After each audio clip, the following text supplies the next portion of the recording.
Oh, yeah. Hello to everybody. Hello, Geshe. Hello, Geshe. Hello, Geshe. Hello. Oh, yeah.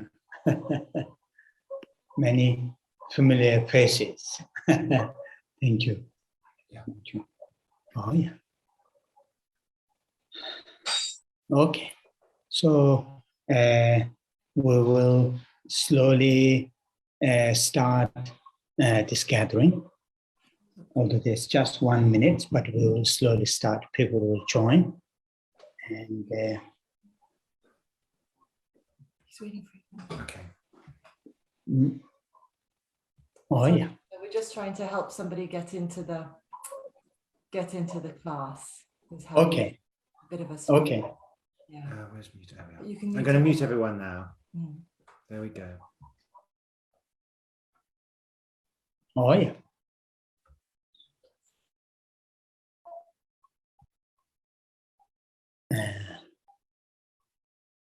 We will start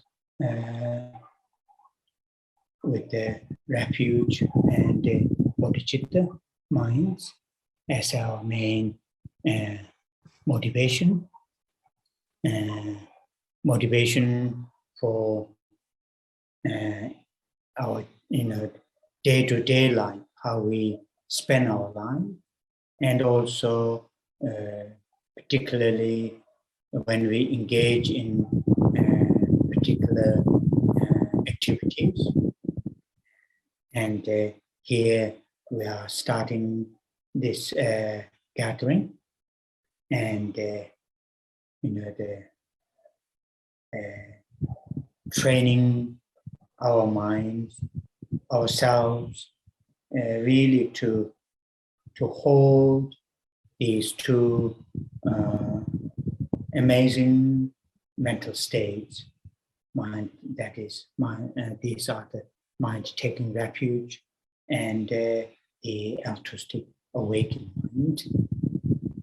And as a follower of the Buddha's teachings, then the spending our day, weeks, months, years, decades, and remaining our lives with the mind taking refuge is part of our mental states. And within the teachings of the Buddha, following Bodhisattva and the teachings, Vajrasattva and the teachings, then bodhicitta being part of our everyday, the way of experiencing the world, way of feeling, or interacting with the others and the environment with the bodhicitta, the altruistic awakening. So having these two mental states as a part of our everyday, to become part of our everyday way of thinking, way of experiencing the world, way of interacting with the living beings. If we do that, then we will see the benefits of following the teachings of the Buddha. They will be very tangible. They will be very very obvious sort of sign of the benefits of following the teachings of the Buddha. So to do that, then we need to train ourselves and our minds, thoughts, and emotions. And the training, as you know, training is very gently, day to day, every day, bit by bit by bit. Whenever there's opportunity, in the morning, during the day, afternoon, evening, whenever there's time, then seize that opportunity to really bring these two mental states. So this, at the beginning of our class, we always do recite these 4 lines, and with the recitation, I always encourage to all of us to really try all our best to hold the mind taking refuge and bodhicitta. Doing that is also part of training ourselves, habituating ourselves. Whenever we engage in activities, with these 2 mental states. If we do that, and then, as I mentioned before, many times, whatever at the surface,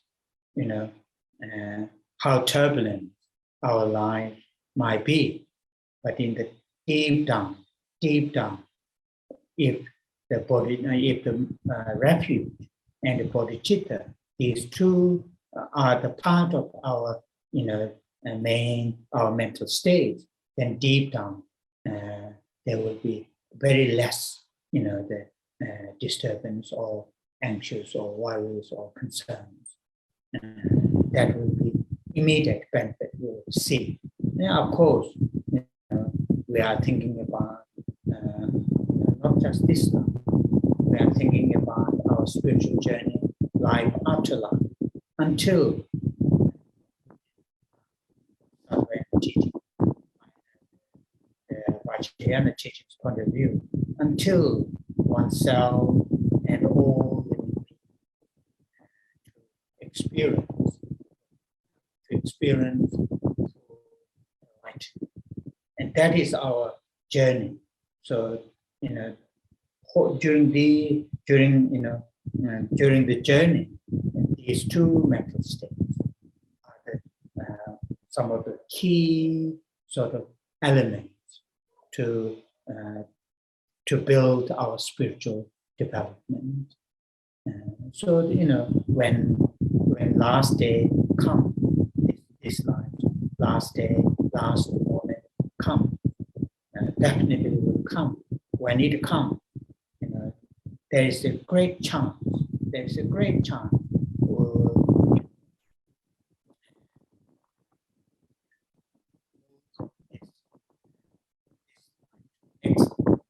Transition, during the transition, whether we will have that very gross mind taking refuge and bodhicitta or not, but in the deep down, at a very subtle level, these 2 will be there, and that will be very, very helpful. So,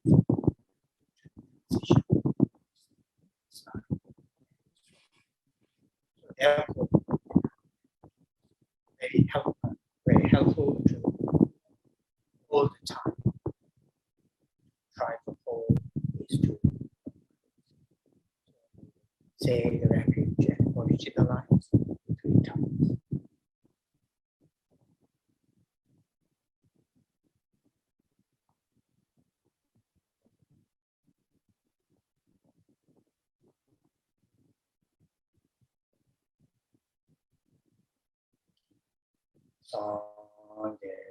Cheda Zoye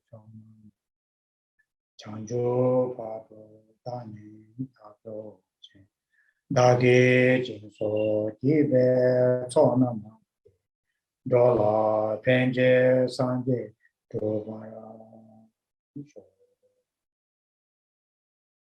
Sanje Cheda Zoye Chanjo Pado Dani Dage Jinso Jibe Sonama Dola Penje Sanje Sanje Cheda Zoye Chonama Chanjo Pato Dane Jaso Che Dage Jinso Jibe Sonam, Dola, Penje, Sanje, Chobara.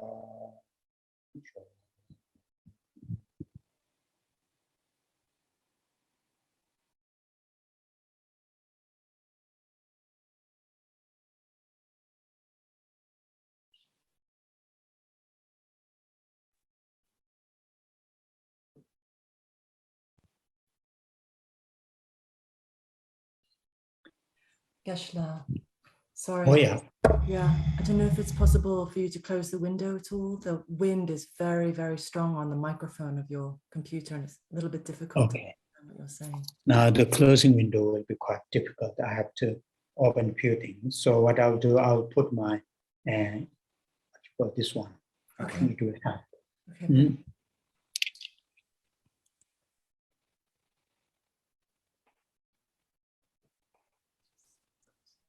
Is it better?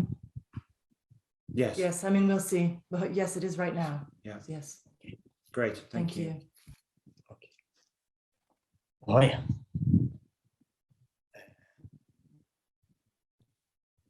With the mind taking refuge and bodhicitta, these two are part of our main motivation to join this gathering. Now we will say the Cherisic mantra, Om Mani Padme Hum, several times together. When verbally say the mantra, mentally hold very strong compassion towards all living creatures that include oneself, one's own loved ones, one's own friends, colleagues, and slowly extend towards all living beings. And also people who are familiar with the visualization of Avalokiteshvara, Cherisic, either above your head or in front of you, you can do that. If you visualize Cherisic, Avalokiteshvara, then while you say the verbally, say the mantra, and from the Avalokiteshvara's body, speed and minds, the speech and minds, light in the aspect of multicolored lights, in the nature of great compassion, to radiate towards all living beings, and touching with that light that strongly imagine that the living beings, all the difficulties, particularly the mental difficulties, are completely purified. You can do that. But the most important here is try to hold as strong as possible. Try to hold compassion, and then send that energy towards all living beings.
Oh.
So last Sunday, we focus on part of the visualization, and also, briefly talk about the refuge and bodhicitta. Then we move to the second power, the power of regret, So today we are going to spend a little bit time on this, because developing a genuine, deep sense of regret is very important part of the process, really, to us to stop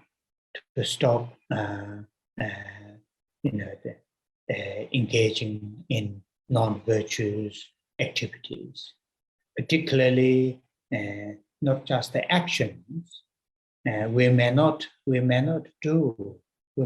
participate very gross, the unwholesome body, speech, and mental actions, but the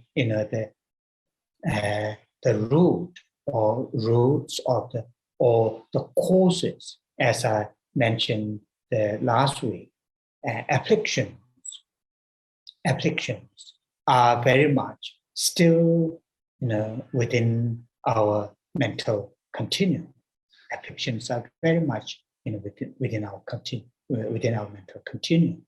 So that means when the conditions are met, or when our current situation changed, then there is a great risk we may act not just those small habitual non-virtuous activities, but some of very gross physical, verbal, and mental non-virtuous action may create. So then, here main part of to stop, first of all, the action themselves. Then the next step, the causes. Causes are those afflictions. To deal with those afflictions. To do that, then we have to have a deep sense of, the understanding of mistakes are made, non-virtuous actions are committed, and the causes to act non-virtuous actions are still within our mental continuum. And that, understanding. With that understanding, then there is what you call the great chance we may develop what you call the genuine sense of regret. On top of that, then, as I mentioned, the last our class, the understanding of law of cause and effect, karma. And then, as some of you know very clearly, on top of that, what you call to us to act right here and now, not to procrastinate or not to postpone, then, meditating on nature of impermanence, particularly impermanence related to our current lives. As Shantideva, in his guide to the Bodhisattva's way of life, in the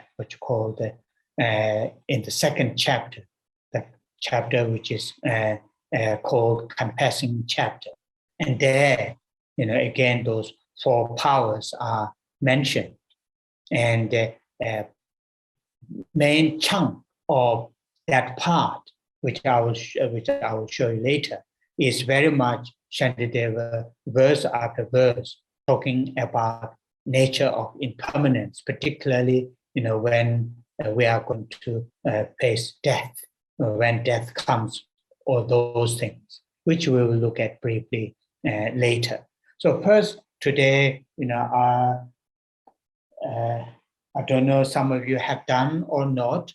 Last time I encourage you to look at the section where the people who have Tsongkhapa's Great Lamrim at the first volume in English, the section or the chapters where the law of cause and effect, karma, that part, which today I'm going to look at that a little bit, to really, that is very important part of cultivating a regret, to understand law of cause and effect, and also understanding of afflictions, how disturbing they are, how damaging they are, as long as they remain within our psyche. So today here is very much. So in here, in Tsongkhapa's Great Lamrim first volume, chapter 13, page 209, there is what you call under the heading of general characteristics of karma, general characteristic of karma, and itself has many outlines. So there are 4 main outlines under the heading of reflecting on karma and its effects in general. So that those 4 outlines are very, very useful. You to really learn, study, and try to understand. And those 4 main outlines are the certainty of karma. The first outline is certainty of karma. In Tibetan, le ngebetsu. So under that heading, here I will just read a few lines, then I will explain. The certainty of karma, all happiness in the sense of feelings of ease, whether of ordinary or noble beings, including even the slightest pleasures, such as the rising of a cool breeze for a being born in a hell, arises from previously accumulated virtuous karma. It is impossible for happiness to rise from non-virtuous karma. All sufferings in the sense of painful feelings, including even the slightest suffering occurring in an arhat's mind stream, arise from previously accumulated non-virtuous karma. It is impossible for suffering to arise from virtuous karma. So those two paragraphs which I've just read are the essence of the meaning of the certainty of karma. Certainty of karma. So here, Tsongkhapa has given 2 examples. One from the pleasure, one from the suffering. Pleasure, whether ordinary beings or beings in unfortunate realms, wherever, even in slightest, in the very heat, hot climate, just to experience slightest gentle breeze to cool, even that itself is the result of virtuous karma, wherever it is experienced, in the form of ordinary beings or in the form of Arya beings. No difference. That is what first example. And the second example is the slightest pain, whether it experienced in the ordinary beings or non-unfortunate realms, or in the form of in the arhat mind stream. Arhats are those beings who have realized emptiness directly. In those beings' mind stream, even the slightest pain or uncomfortable, that uncomfortable, that painful pain is the result of non-virtuous actions. So here, that is the meaning of the certainty of karma, lengeba, certainty of action, in the sense, all the happiness, no matter how small, all the happiness, in which form that we experience, mentally, physically, here or in other form, any kind of happiness that we experience, individually and collectively, at short time or long term, all those happiness are the result of virtues. That is certain. That all the pain, suffering, no matter which form, mental form, physical form, a very short moment or long time, in this ordinary form or in other realized form, in which form, in which level, in short or long, that pain or that suffering is the result of non-virtue.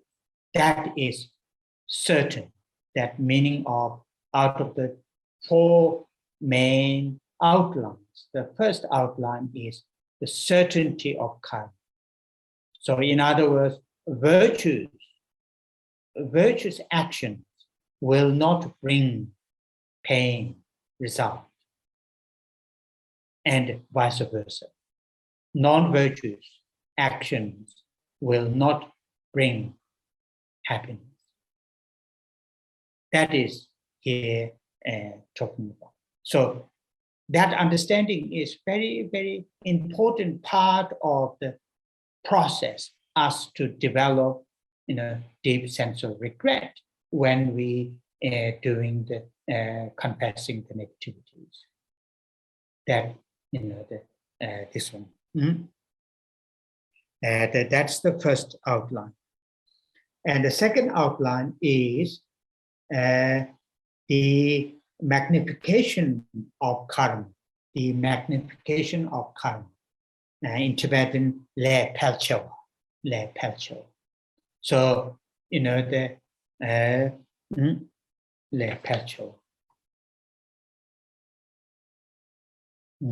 So I will read briefly from the Tsongkhapa's Lamrim.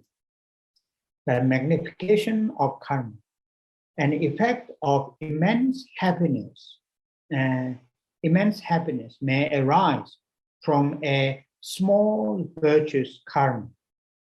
An effect of immense suffering may arise from even a tiny non-virtuous karma.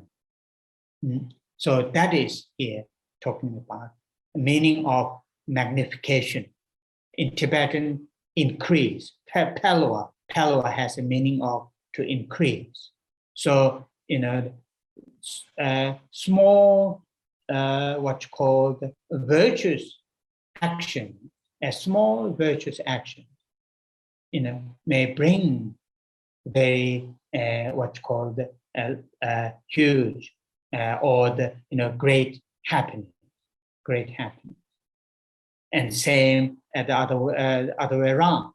The small non-virtuous action may bring very, painful consequences. And that is talking about magnification or increasing the result. The cause might be small, the result may quite big. And that is also a very, very important part of the, the understanding of karma. Because here we are talking about causal process. When we have a cause, and that cause is nurtured by the conditions, and when it comes to result, quite often result is much bigger, much larger, more than the cause itself. Because there is a, what's called other conditions are added on the process. When the other conditions are added during the process to bring the result, and quite often results are much larger, bigger, more than the cause itself. And that is not only the non-virtues, but it is also the virtues. Now we are looking at the both virtues as well as non-virtues. Though our current, the main point, we are looking at the non-virtues, but we are our reading text is talking about virtues as well as non-virtues. Our purification here, what we are talking about is non-virtue. And that is here important. what is name?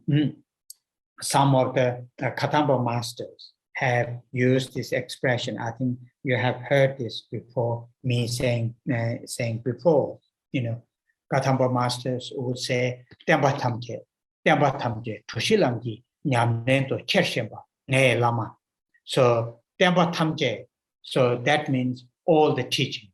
All the teachings can refers to the verbal teachings. Also, teachings refers to the realizations.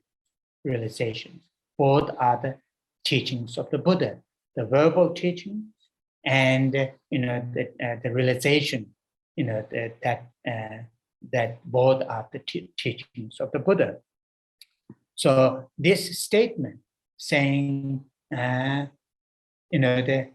all the Buddha's teaching should be understood, should be seen, should be realized as if, like a square piece of cloth. Once we pull from the one corner, all three corners come towards that corner, where we pull that corner. And that is what here we are talking about. Although our main topic, this term is purification, but to really do the purification practice very effectively, we have to have those 4 powers. And in those 4 powers, each powers that when we look at, for example, the first power of reliance, there's a strong element of refuge, bodhicitta. So the entire, the Lamrim teachings are there.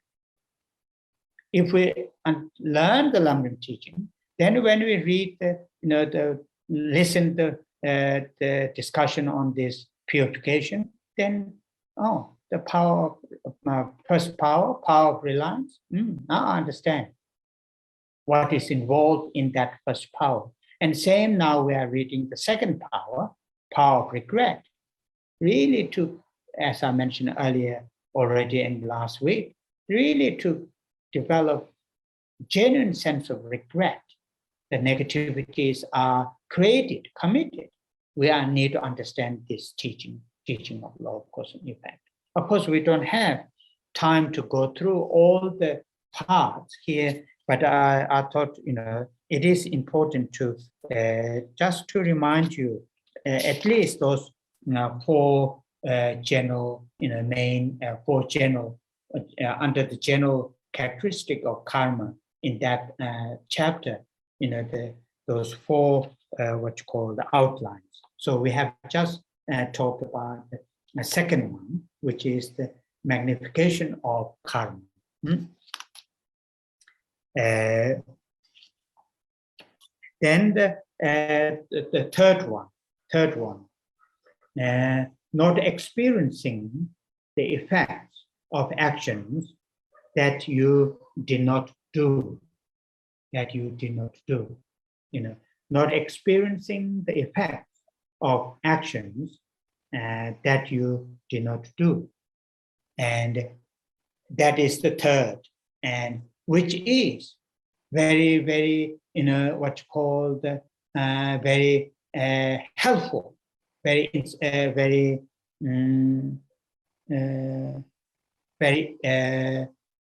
inspiring, or very hopeful. That might be the right one. Very hopeful, saying if we haven't done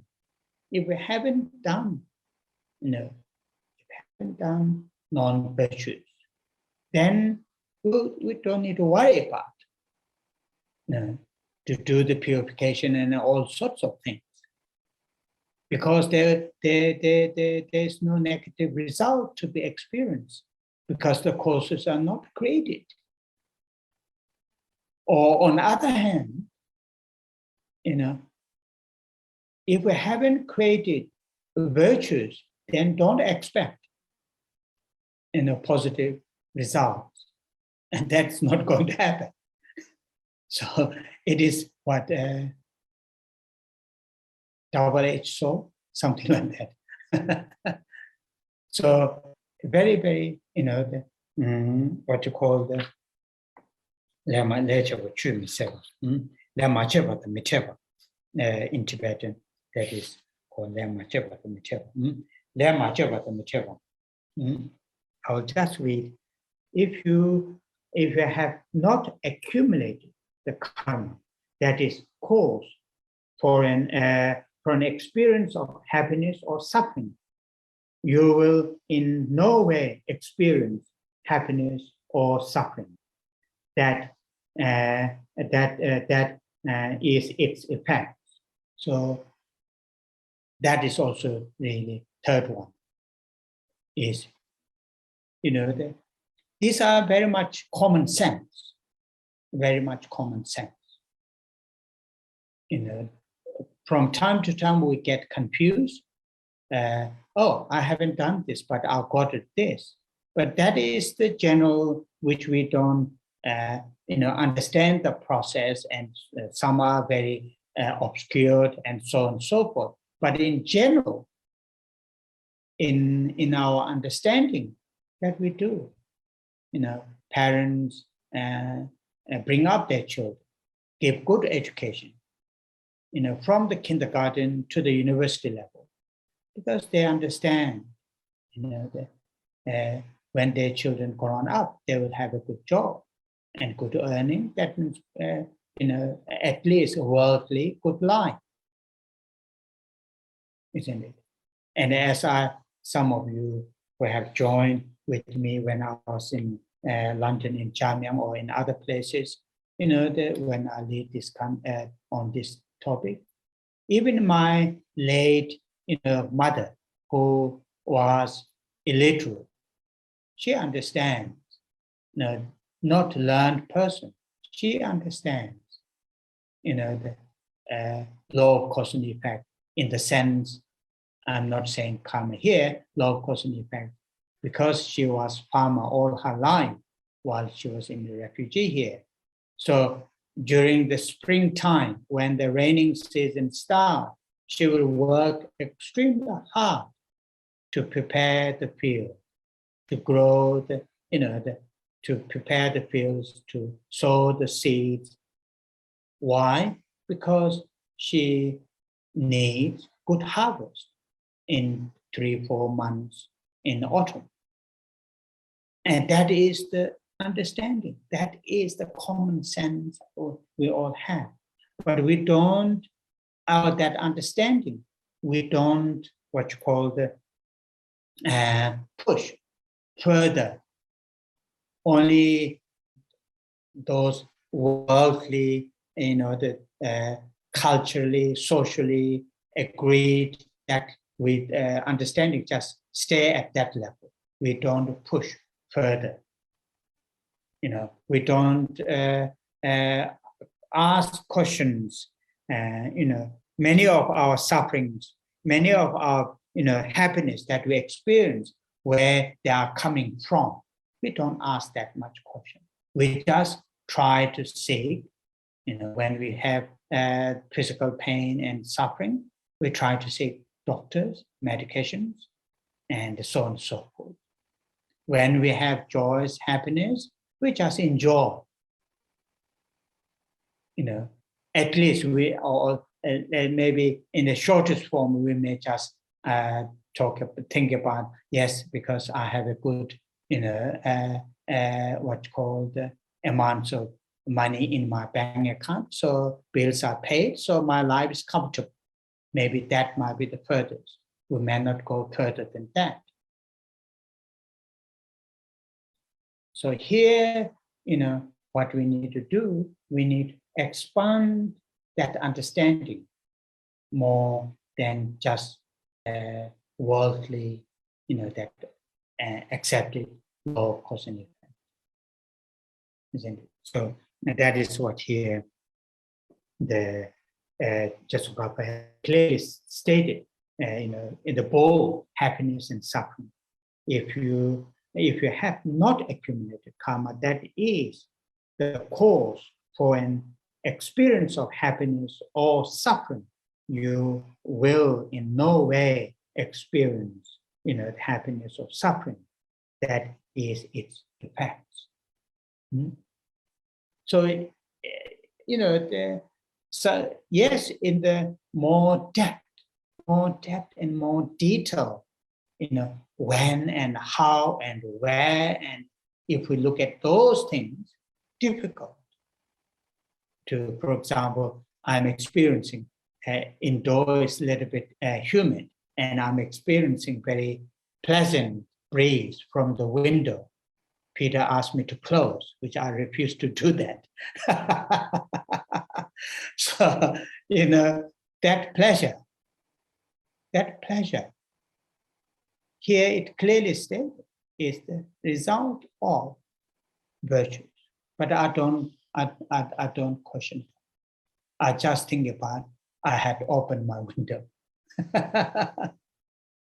But in fact, we have to think that, we shouldn't think only those big things, big, joy or huge, amazing joys and happiness are the result of virtues, but not those small joys and happiness.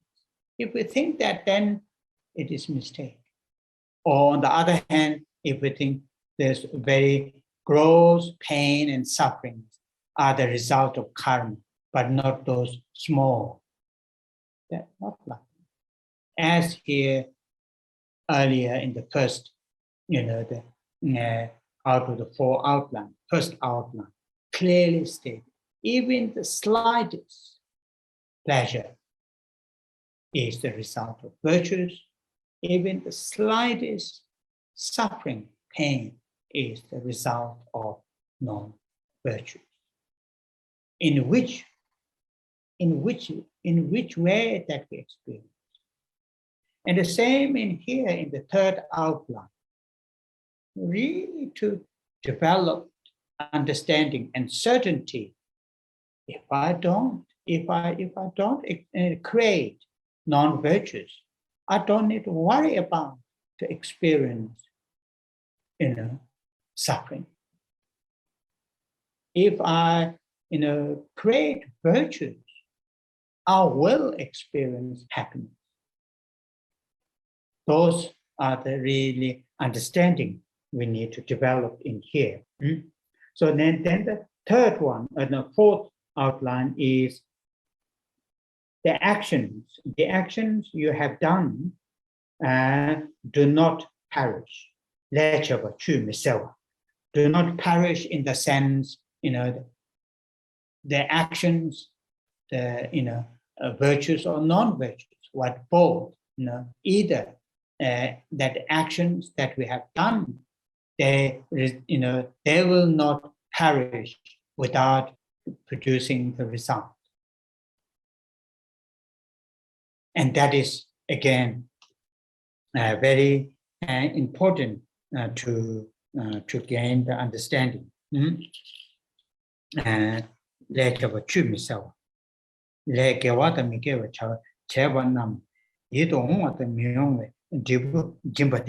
So here I'll read Tsongkhapa's.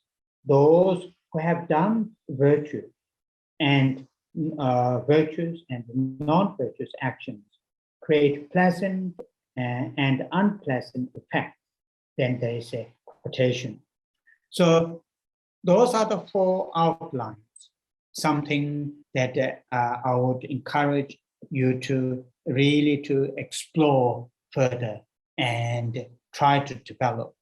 And then there, after that, the chapter 14 is varieties of karma, if you want to read more further, because here the outlines are very, how this teaching is arranged by Lama Tsongkhapa. It is arranged very, very nicely, very beautifully, arrange the teaching.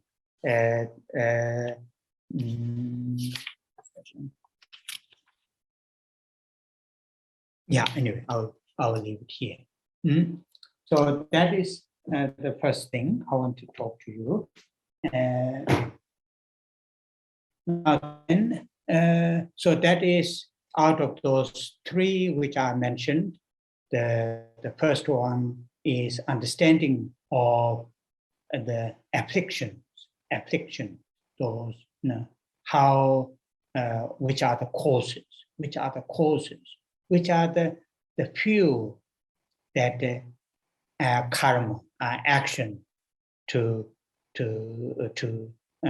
occur. The main fuel are the afflictions. So understand the variety, different levels of afflictions. People who have studied foundational Buddhist thought, in the third module, there is a list of explanation of afflictions, which is, of course, that in the foundational Buddhist thought, that is just, which I usually call baby step. I mean, if you read other Abhidhamma texts, they are much, wider and detailed. But look at those, understand the affliction. Then we will understand the full picture of, this law of cause and effect. Just understanding law of cause and effect, not understanding the causes, then missing a little bit, so that's the first, which I will not explain the afflictions. What I've done now is talk about a little bit karma. Now then, I want to look at you to look at, the what you call the Shantidevas, guide to the Bodhisattva's way of life. In the second chapter, confessing chapter. And in the confessing chapter, confessing itself starts from verse 27.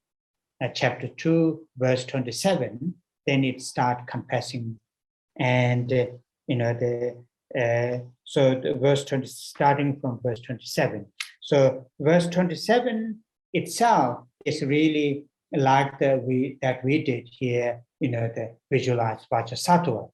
But here, visualize all the Buddhas and Bodhisattvas, all from all directions, to bring, to draw their attention, what you're going to, So here we did the visualization, but we don't need to, I'm not going to explain that. Then today's main point, my point is, here,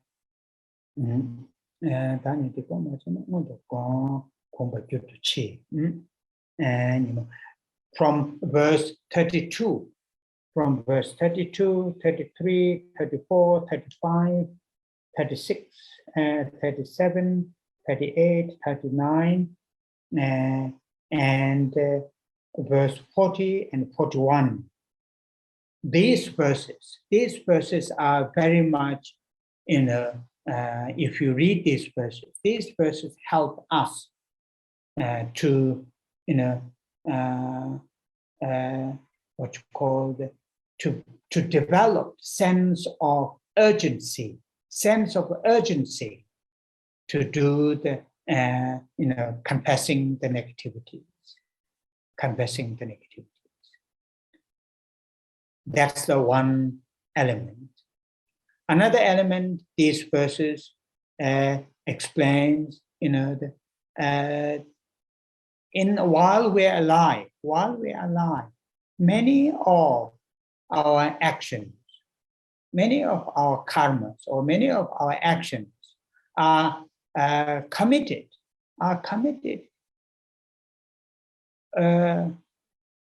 with a very little value, for oneself and for the value to those, our loved ones, that we work hard, do lots of things on behalf of our loved ones, or those whom that we have difficult relationships, and so forth. So in other words, the second element out of two elements. First element is to understand the death, impermanence, nature of impermanence, and particularly death will come. And in here, then, in Lamrim, death is definite. Time of the death is indefinite. When it comes, only virtues, dharma, can sort of support us, assist us, the journey.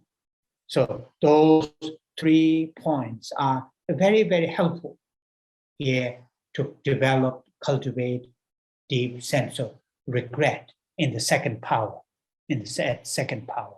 So as the Shantideva has done here, for example, in verse 32, Shantideva says, under the quotation, it may be that my death will come to me before my evil has been cleansed. That is the verse 32. The first two lines. And verse 33, we cannot trust the warden Lord of Death, the task complete or still to do. He will not wait, and that is time of the death is uncertain, isn't it? It says, the first one is saying death is definitely going to come. Even before I have confessed or I have cleansed those non-virtues. And the verse 32, talking about, the death will not wait, whether I have completed my plan or not. And that is true, like that. And verse 34, saying, and we must pass away, forsaking all, but I, devoid of understanding. When it comes, we have to stop everything. We have to leave everything behind us. That we all know. I mean, these are not very pleasant, but these are the reality. And this understanding of this reality is very, very important here to develop, in this second power, when we do the meditation, to develop deep sense of regret.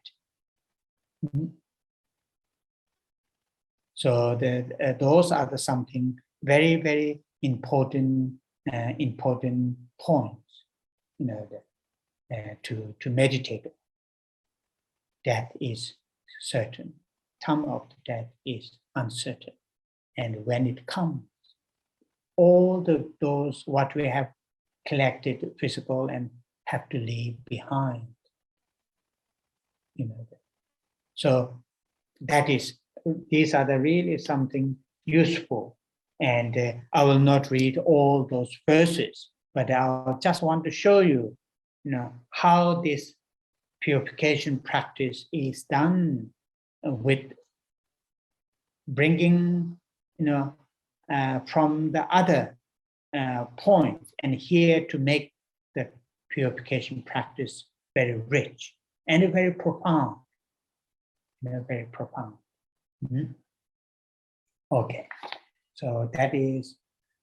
So now, when we look at the power of regret, and here it says, spend some time reviewing harmful physical, verbal, and mental actions you have done. Both those you can remember and those you created in previous lives but cannot recall. So here, as I mentioned not last week or a week before or something, I can't remember. Many of us, and we may not remember many unwholesome things that we have created, let alone our previous life, even in this life, or even last week or last month. That doesn't mean we haven't done. It is simply we do not remember. But one helpful to this here to make sure we have done many things, though I don't remember. One important thing is to look at our mental condition, the shape of our mental state.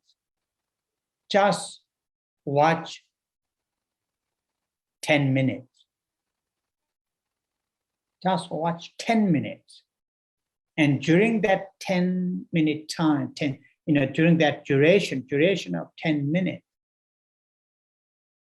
how many virtues mental state occur, how many non-virtues, and how many, just neutral.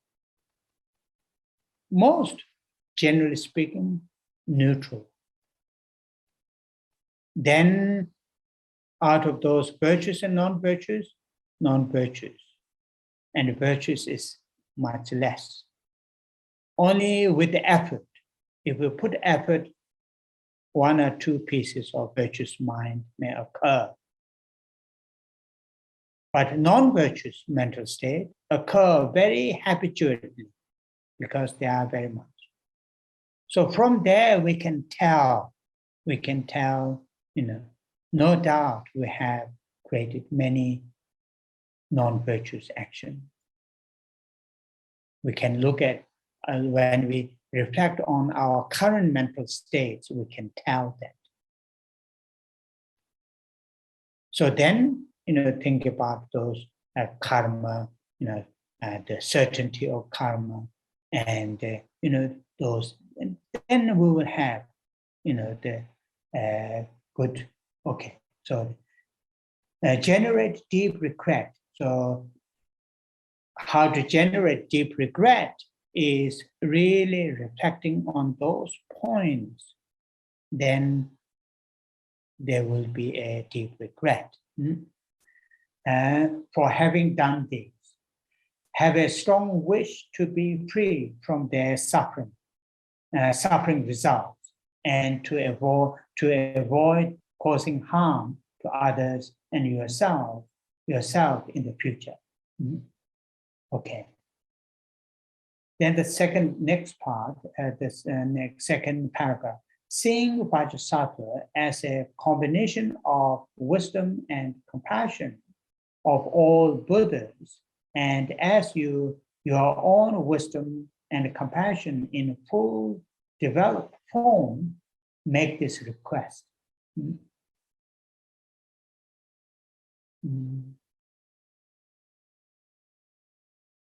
Okay. So that is the, now then we are moving to next power of action. Is that right? Or no? Make this request. Oh, Bhagavan Vajrasattva, please clear away all negative karma, obscurations of myself and all beings, and purify all degenerated and broken commitment. Okay, so first I want to talk a little bit on the first two lines in the second paragraph. Particularly this saying, all Buddha. And as your own wisdom and compassion in full developed form, make this request. So here I want to bring your attention and draw your attention to talk about refuge. As you know, when we talk about refuge, there are two kinds of,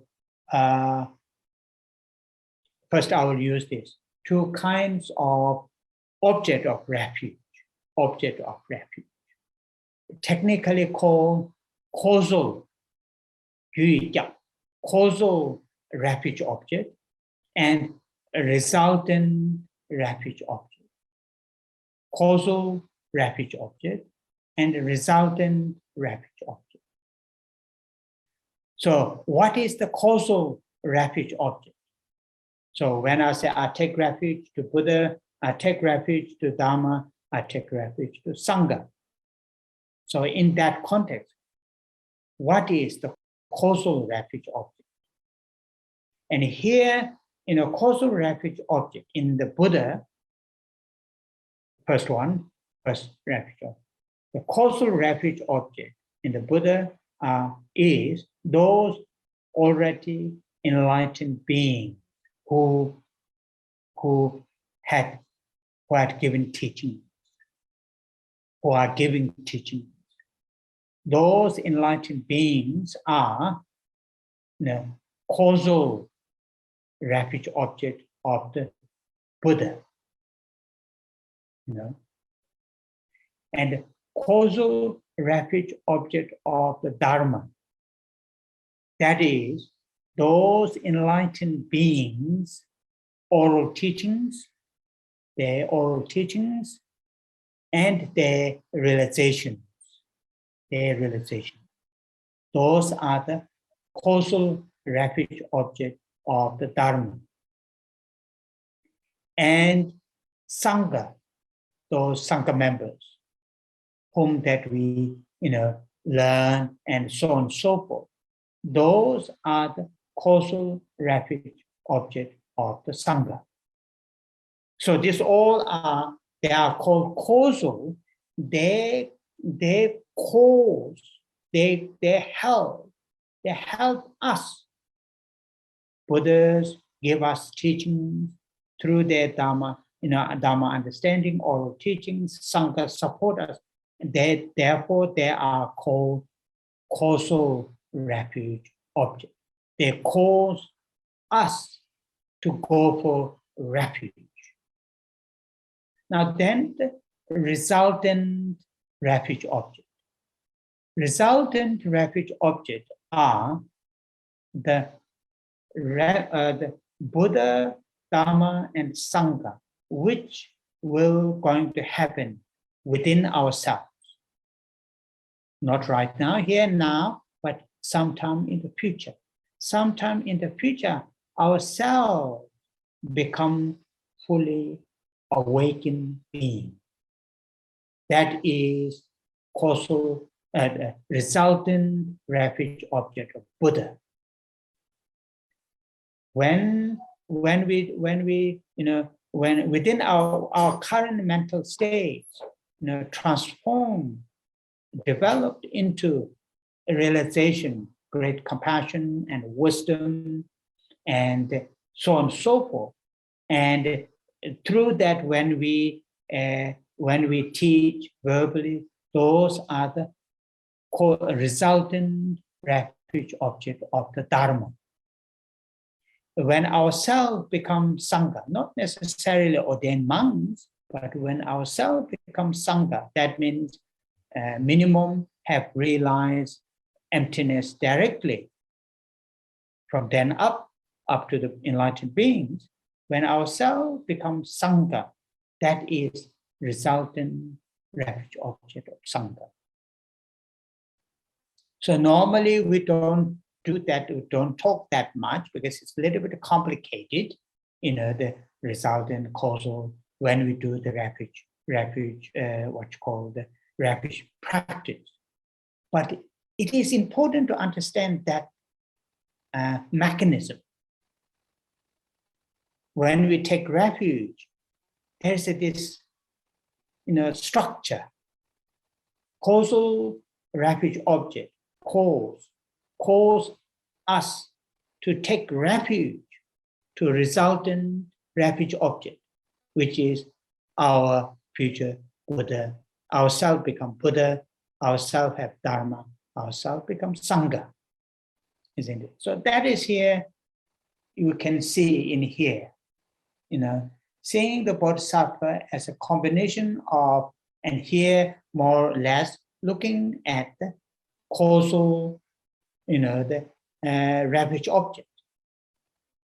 And then second line, as your own wisdom, compassion, fully developed form. And that is more like looking at the resultant refuge object. Although it not mentioned causal Buddha, Dharma, and Sangha, resultant Buddha, Dharma, and Sangha, but that is what is happening, Now then, if you look at the next line, next two lines, O Bhagwan Vajrasattva, please cleanse away all negative karmas and obscuration, then it makes sense.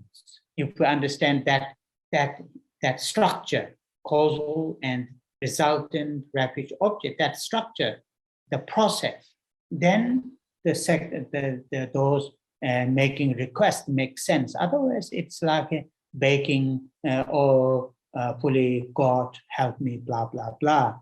Then it doesn't work. As I mentioned, one of our previous Sunday, I quote from the Dhammapada, to say, tumnam tikpa chui mi tushin, goedu ne chaki mi sela, niji tokwa shenla pomin, chunyi tempa tempa tolaju, tumnam tikpa chui mi tushin, the enlightened beings cannot wash, sentient beings, what you call the non-virtuous, by simply pouring water, upon them. And the enlightened beings cannot take away sentient beings suffering by hand. I think I quote here, can't remember. So that is here. So then if we understand that causal refuge object and the resultant refuge object, and that process, and how, then if we say or if we think this, or Bhagwan Vajrasattva, then it will make sense. It will make sense. There is something deep in your connection in saying that. Otherwise, it is a little bit difficult. Okay, so that is really very much part of the second power of regret, power of regret. Mm-hmm. Now then the third power, the power of remedial action, power of remedial action. That is the third power. Mm-hmm. Power of remedial action. Here,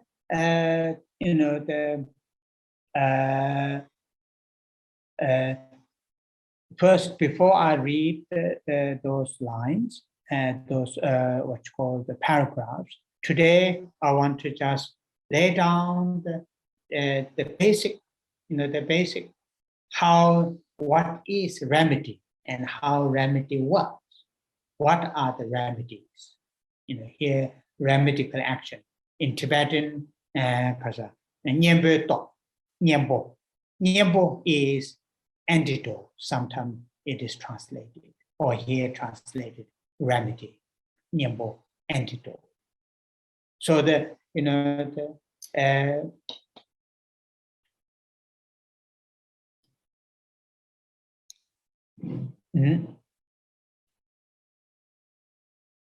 just that, just a few seconds ago, that I quote Dhammapada, those 4 lines, that clearly explains what is the actual remedy.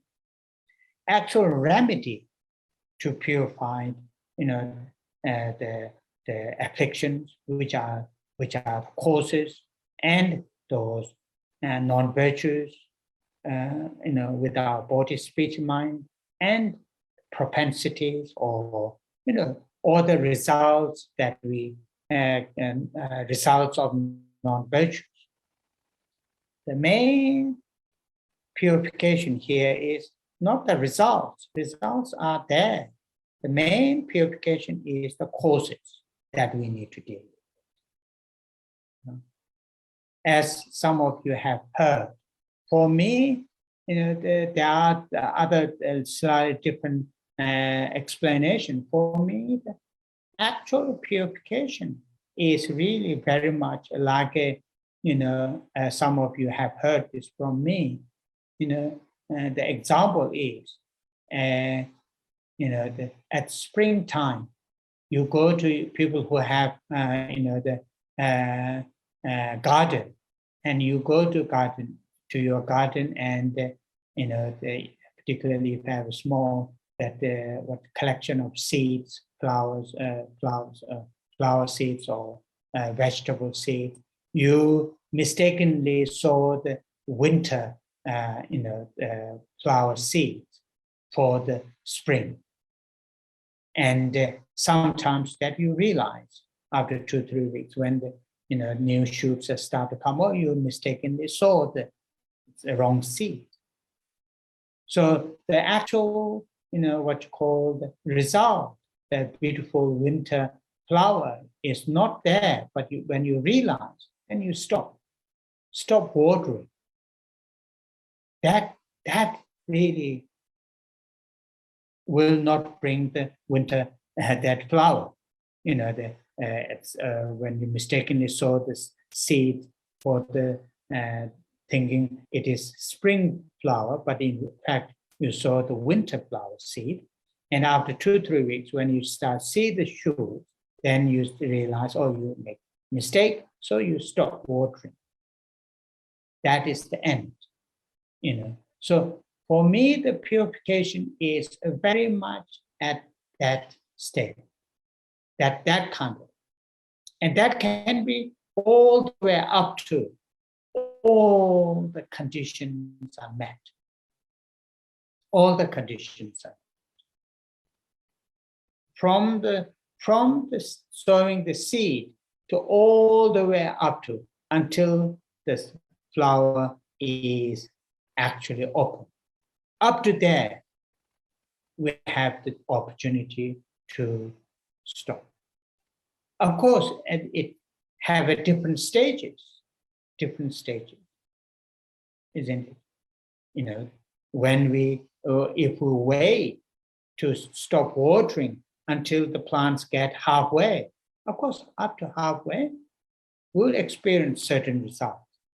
And if we wait until the flower to turn into bud, there is that kind of result. So that is the meaning of purification. In other words, changing or stopping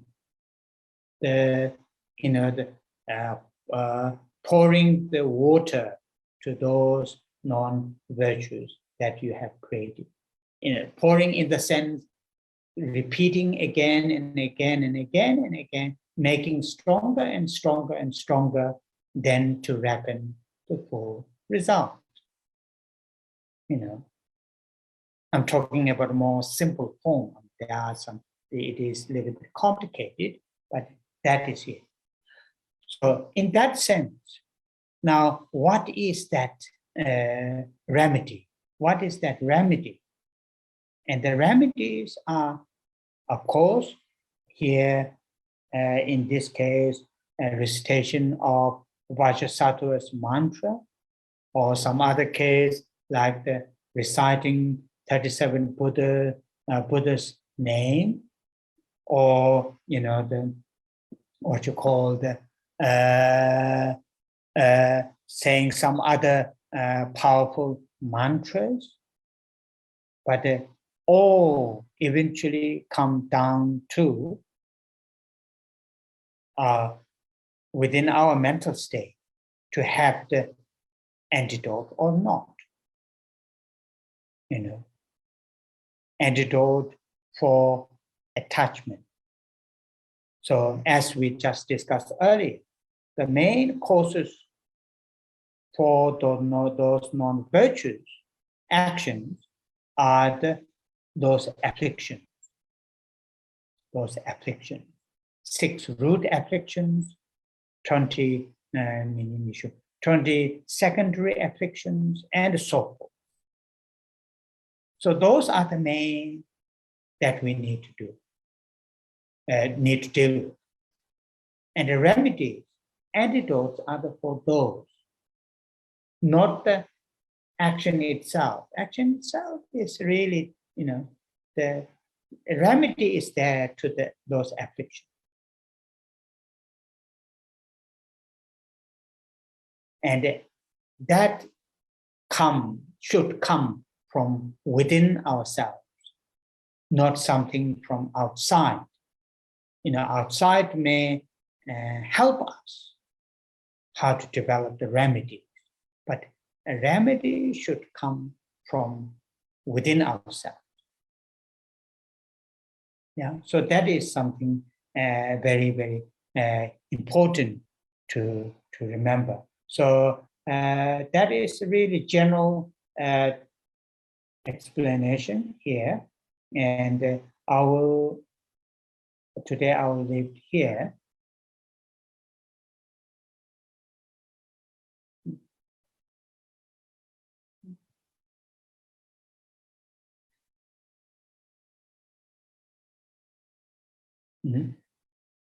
Okay, so now we'll say the 21 para prayers.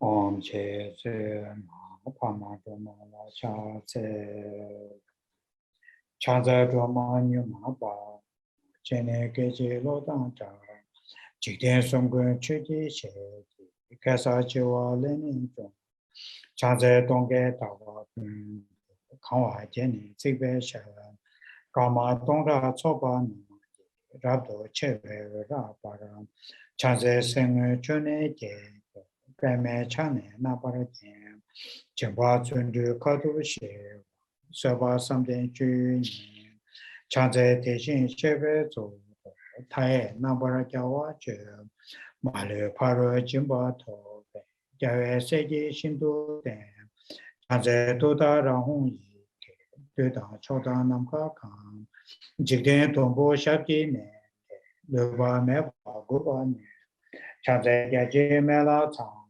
Long la na so wan chu che zhong bo ran la ti sa na ma da nu jun so ji du ne de chang zhe zhe zhe cha dang pe ji pa ro chu gu ra do zhong ye gong yun jiang sha ji ne ma ba chu ba xin do pa ra chang zhe du ri ji ba chen bo du ji ba wo na ba re zhong chu ji shen ne chun ye den zhe zhao tam jie ma lu se Chanze Kunjo Sumzen Cha, Seme Toga Nambara Jem, Malu Choji Kolo Jem, Rangi Weji, Sonam Chum, Chanze Rabdo Kawaji, Wujin Weji, Chengwa Bem, Shiba Rapshi Dudara, Dudan Chikden Wando Sem, Chanze Sashi Kyongwe Tso, Tamje Guba Numani, Chonyi Yewa Yike Hong, Kongba Tamje Nambara Chum, Chanze Dawe Dombo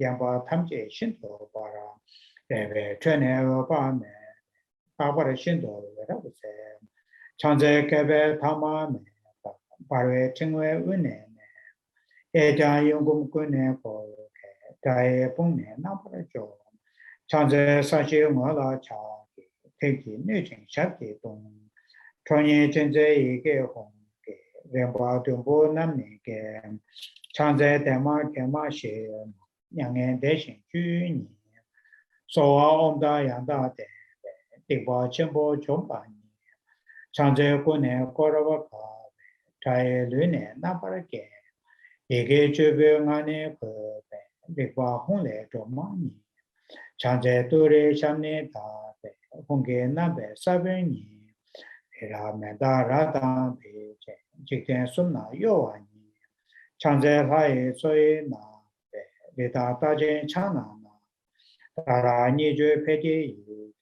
Duna Malu Pane Sem Chanze Hai Sonam Ge Tata Miam Ji Den Gune Goja Gawa Ji Zeda Melamangen Ba Sem Chanze Nima Tawa Jebe, Jinye Pola Veravase, Hara Niju Dodara, Shinto Taku Rimnese, Chanze Tini Sumnam Kurbe, Shive Todan Yandate, Deda Ronan Nijun So, Jomba Ture Rachoni, Zawangati Tobati, Chanze Wane Nishu Sa.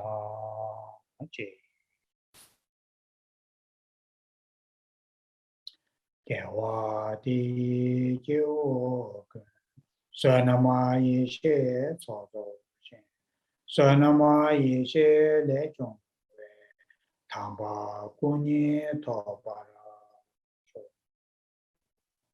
Changchu sem zhou renpo che, Ma jie pa na ma jie ju che, Jie pa nyang pa me pa yang, Gong ne gong du pe wa ra. Kare Rave Kove Shinkamade Penda Dewa Malu Chome Jere Sewa Tenzin Jazo Shabe Sede Pato Tenjuru Che.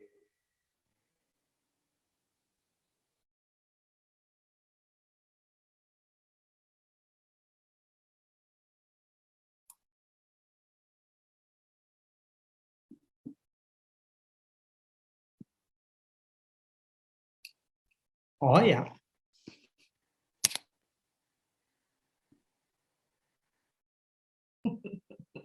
Thank you. Thank you very much. Thank you very much. Thank Thank you very much. Thank you, Geshe. Darshana. Thank you so much. Thank you. Geshe. Much, Geshe. Thank you, Pediatry. Thank you, Thank you, Geshe. Geshe. Thank you, Thank Geshe. you. Thank you, Geshe. Wonderful. I will see you next Sunday. Thank you. Yes. Bye. Thank you. Have a good, Bye-bye. have a good afternoon. Yes.